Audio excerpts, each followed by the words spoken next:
Hello，大家好啊！又係我茅山百年譚師傅。咁咧，今日就繼續又講下古仔啊。咁咧，其實呢件事咧都發生喺我諗有兩三年前嘅啦。係啦，咁咧喺佛山咧就有一間屋啦，有一個家庭啦。咁佢哋咧就揾到我求助咁樣。咁個事主而家係我徒弟嚟嘅，係啦。咁佢哋間屋咧咩事咧？咁其實就係佢哋咧啲農村嗰啲祖屋咧，咁啊一排啦，有四格，咁就一間一間咁樣。咁佢哋屋企咧就喺第一間啦。咁跟住咧，佢哋好多年前啦，大概我諗50-60年前啦，咁佢哋屋企有錢啦，就買埋第三間嘅。咁咧第二間咧，個家人咧其實就應該都係揾到錢啦，過得好啦。咁就喺隔離咧買咗一塊地，咁啊重新起咗一棟樓咁樣去住。咁嗰度中間嗰度咧就年久失修啦。咁嗰度本身咧就係呢一家人咧，啲老人家過身嘅時咧就會喺嗰度過身嘅，係啦。呢啲就啲風俗啦，廣東好多地方都係咁。咁但係嗰中間嗰間屋咧，我哋叫佢1、2、3號啦。第2號屋咧，因為年久失修啊，咁咧就冧咗。咁冧咗之後咧，咁其實我徒弟呢一家咧，佢哋慢慢咧就攞埋中間笪地嚟用啦，就起咗啲廚房啊，起一啲圍牆啊咁樣攞埋嚟用啦。因為嗰家人真係唔介意，佢哋自己已經又起咗另一個院咁樣噶啦。咁啊攞嚟用啦。咁其實咧一路咁樣做咧，其實都好多年，即係近呢10年8年啦。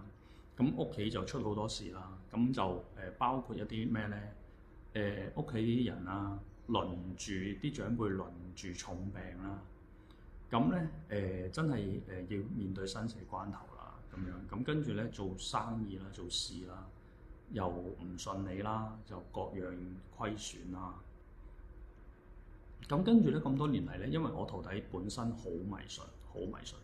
基本上可能佛山周邊啲出名嘅神婆啦，佢都去過咁樣噶啦，係啦。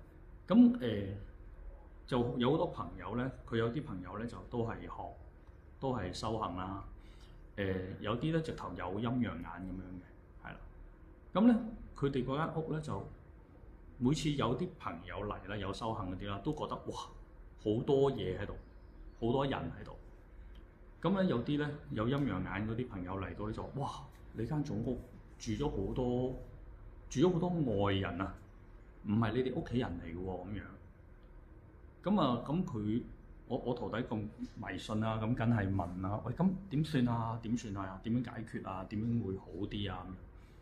但係個個都搞唔掂啦。咁有啲神婆又話我幫你燒份寶就得㗎啦咁樣。咁當然係搞唔掂啦，係啦。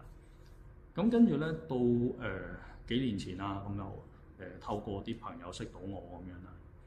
咁佢呢件事咧，其實喺佢揾我之前，大概1年到啦，係啦。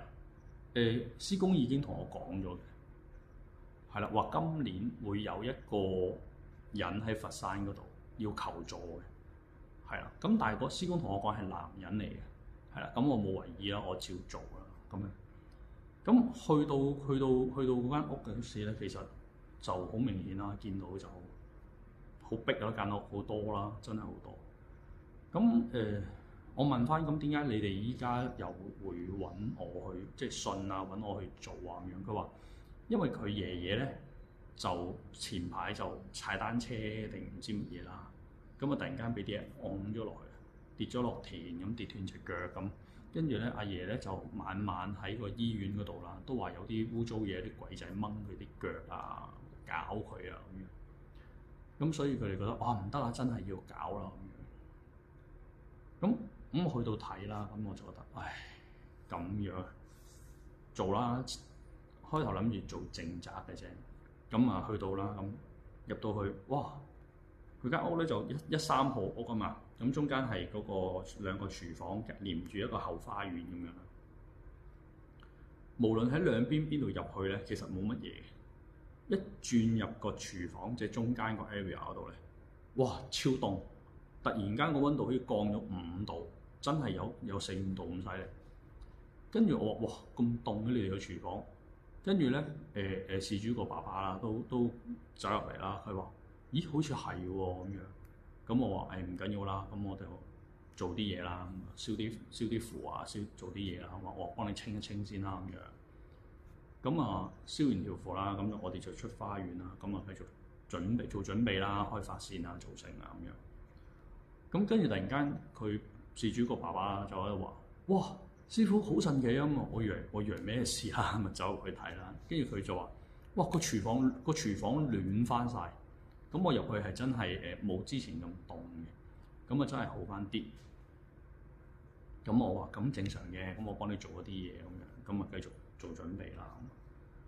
好，咁跟住咧就幫佢請神啊、淨宅啊咁啦。咁跟住咧就見到啦，開始見到啦，就見到好多靈體啦，好多老友記喺度啦咁樣。咁我都有將呢件事同事主講翻嘅。咁佢話佢嗰次先同我講，其實佢都知，因為之前啲朋友啊、啲陰陽眼啲朋友啊、其他法師啊都同佢講咗係有，個個都話係有咁樣。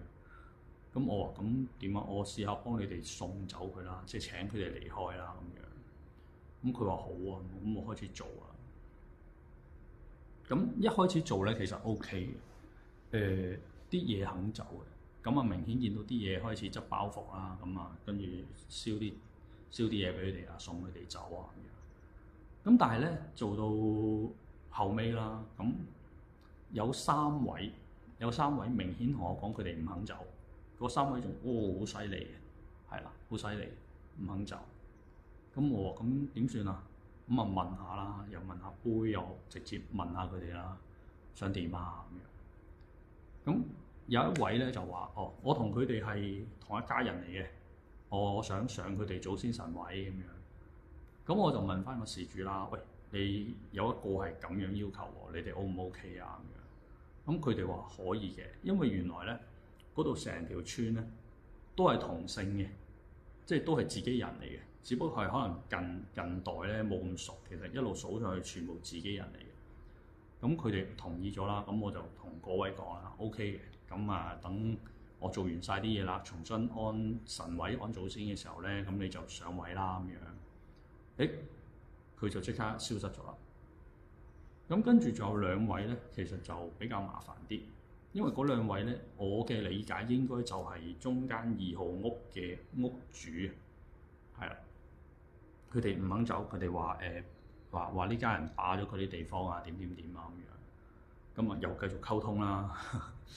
咁啊同佢哋講啦，喂，你啲後人都 OK 喎，你啲後人都起咗隔離，咁佢哋都冇意見喎咁樣。咁我話係咪你啲後人冇請你哋翻去啊，或者我送你哋翻去啦咁樣？咁佢哋話唔肯咁樣，咁我話咁點啊？你哋想點啊？我話因為我都有脾氣噶嘛，我話同你哋傾唔掂數，我話你再係咁，我只能夠喐手噶咯喎，係咪啊？即係本身你哋有親戚上頭，又數埋有同一個祖宗咁樣，盡量梗係唔好喐手啦。咁但係佢哋唔肯喎，咁我咁點啊？你哋再唔走就喐手噶咯喎，呢度而家係人哋地方啊嘛，係咪先？你啲後人亦都冇意見啊嘛。咁跟住後尾咧，佢哋就話要佢哋走都得嚇，咁啊要求就係話咩咧？呢一家人全家跪喺度送佢哋走，即係個意思就係、是：喂，你哋屋企人霸咗我哋間祖屋咁多年喎，係咪啊？你點都要道歉認錯㗎，啱唔啱？咁我又同翻個事主講啦，喂，依家咁樣喎，咁佢哋又覺得 OK 嘅。咁但係始終阿爺爺就已經喺醫院啦，咁樣就冇辦法到咗。咁咧阿嫲嫲都嚟咗嘅，咁啊夜晚嗱聲幫佢做啦，係啦，咁啊因為都想盡快解決件事，咁啊開始做啦。咁一路做咧，其實好順利，真係好順利。咁啊中間有個插曲啦，就係喺再次請神嘅時候咧，我真係，你當我黐線又好乜都好啦。我見到喺個天度咧，有一個人就企住嚿雲，金光閃閃咁飄落嚟。跟住我梗係八卦啦，問下佢啦，喂，你邊位啊？咩事啊？點解會出現啊？咁樣，咁佢就話佢係呢家人嘅祖宗嚟嘅，即係啲佢哋叫太公定大太公咁上下。咁啊係佢哋啲屋企人嚟嘅。咁啊依家屋企內部啲人咁樣鬥爭，咁佢要落嚟管呢件事咁樣。咁我喂，咁梗係好啦，係咪先？始終你哋屋企人嚟噶嘛，咁你插手管咁就係最好啦。咁啊 OK 咗啦，咁即刻就點傾都聖杯啦，全部出可以做啦咁樣。咁一路做咧，其實都收得好好嗰啲嘢。咁啊，而阿嫲嫲亦都真係老人家都跪咗一段時間嘅。咁我見到阿嫲嫲跪得咁辛苦咧，其實都跪咗我諗有半個鐘到噶啦。咁我就話喂，起翻身啦，老人家起翻身啦，其他人繼續啦咁樣。咁啊，起咗身啦，咁啊繼續做啦咁樣。咁一路做咧，其實都好順利嘅。咁啊做完晒啦，咁啊又係繼續啦 confirm 問下杯啦，因為其實我睇到就冇晒嘅，佢哋走晒㗎啦。咁但係要 confirm 俾人哋睇㗎嘛，咁啊又係問杯啦咁樣。咁 OK 啊，都走晒㗎啦，或者係送晒走㗎啦咁樣。咦？咁啊 OK 啦，咁啊我因為做到好夜啦，咁我當晚就留咗喺佛山㗎嘛，就喺酒店過夜咁樣。咁啊〜第二朝咧，個事主一家啦，咁啊揾我去飲茶啦、傾偈啦咁樣。咁我徒弟啦就話啦：阿師傅啊，我尋晚發咗個夢，我見到有個咧金光閃閃嘅老人家咧嚟同我講嘢咁樣。咁我話：咦，佢同你講咩啊？咁樣，因為我見過嗰個老人家嘛，咁而且嗰個老人家其實一開始已經同我講咗啦，叫我勸佢哋呢一家人咧要團結，要多啲聚埋一齊食飯，要多啲翻嚟祖屋裝香俾祖先咁樣嘅。咁但係我未同佢哋講，咁我徒弟就話：我見到個老人家咁樣講，我話：咦，我本身諗住今朝同你哋食飯嘅時候同你哋交代埋嘅咁樣，但係咦你個祖先可能驚我唔記得講喎。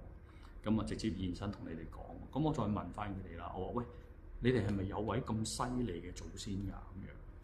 咁其實佢哋一家人啊，即係包括啲老人家長輩咁，都話係啊，有一個大太公就葬喺佢哋條村後面個山個頂度。咁個墓係最大嘅，冇人可以大過佢嘅個墓。咁仲話嗰位大太公啦，咁其實生前咧係大善人嚟嘅，做好多好事嘅。咁亦都幫好多人，咁所以咧佢真係上咗去咧，咁其實大家都覺得好合理咁樣嘅。咁我喂，咁正啦，即係起碼今次你哋屋企或者係你哋條村呢件事咁樣，有祖先庇佑啦，有祖先保護啦，咁而件事亦都完美解決啦咁樣。咁啊，你哋要聽話咯喎，按住你哋祖先講咯喎，咁啊兩兄弟要團結啦，唔好咁多拗撬啦。多啲一齊食飯啊，多啲陪下爺爺嫲嫲啊咁樣嘅。咁佢哋後面其實都 OK，都聽嘅，都聽話嘅。咁係真係多咗翻祖屋啊！咁有一段時間啱啱安完神位嗰陣時咧，佢哋仲每一日早晚翻祖屋裝香嘅，係啦。即係我同佢哋講啊嘛，你頭7日好緊要嘅，你裝多啲香，多啲喺個神台前邊同啲祖先溝通。咁咪多啲祖先落嚟保護你哋、庇佑你哋咯。你丟喺度唔理佢，冷清清咁樣，啲祖先會走噶嘛。咁佢哋真係做得好好，落雨都坐部電機翻去裝香咁樣。咁啊搞掂晒啦。咁其實就到依家其實都冇咩嘢啦。咁啊到我徒弟佢開鋪啦，開鋪搬鋪嘅時候啦。佢爺爺好有心啦，就一定要個仔車佢過嚟見下我，因為我徒弟就嗰時揾我幫佢做開鋪啊、請神啊、做啲祈福啊咁樣。咁啊，佢爺爺一定要個仔車佢過嚟見一見我。佢話：我嗰時話係俾嘢搞啊，俾嘢整啊，呢班友仔個個冇人信我㗎，個個話冇啊，點樣啊？好彩師傅你搞掂咋咁樣。咁啊〜好有趣啦！咁到依家啦，都幾年時間啦，就再冇呢啲問題發生啦。咁所以其實呢個古仔帶出咧一個道理啦。其實我就算我自己啦，都係奉勸所有嘅信士啊、客戶啊，其實你哋唔拜神唔緊要，即係你哋無信仰或者係唔使話特登喺屋企安個神位點樣，拜好自己啲祖先啊嘛，係啦，即係我覺得你哋願意供奉祖先咧，其實係盡緊你哋個孝義，盡緊個孝，係啦，即係你哋心入邊仲有祖先啦，即係無論係有幾遠代或者係近代嘅先人啊，都係自己祖先啊嘛。咁你哋係應該做好呢一 part 嘅。咁唔係話我一定要裝祖先，要佢保佑我，保佑我發達，保佑我點樣？唔係嘅，係你有冇呢個心去做呢件事咧？其實我相信佢哋係知嘅，係啊，而且有啲前輩都同我講過啦。所有人咧，譬如真係有啲意外發生嘅時候咧，其實第一個到嘅基本上都係祖先，係啦，之後先至會到一啲可能你嘅信仰嘅兵馬啊，或者係你嘅信仰嘅護衛啊嗰啲，後面先至到。祖先一定係無條件咁去幫啲後人，即係當然你係要一個正常人，一個孝義嘅人啊，你唔好當啲祖先係工具啦，係咪？係啊，所以我明白嘅，呢幾年可能個經濟比較差啦，大家都過得唔係咁愉快嘅時候咧，其實可能拗撬啊，一啲矛盾啊，特別家庭內部嘅矛盾會多咗。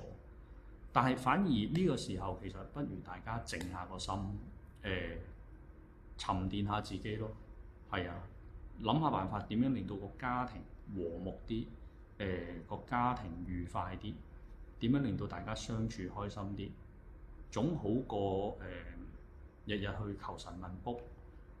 將啲嘢轉移晒去一啲虛無縹緲嘅嘢身上，係啦，你有咁多時間去寺廟參拜，咁你不如早個局同啲屋企人飲餐茶啊，啱唔啱啊？即係你去寺廟參拜，你都要俾香油錢㗎，係咪先？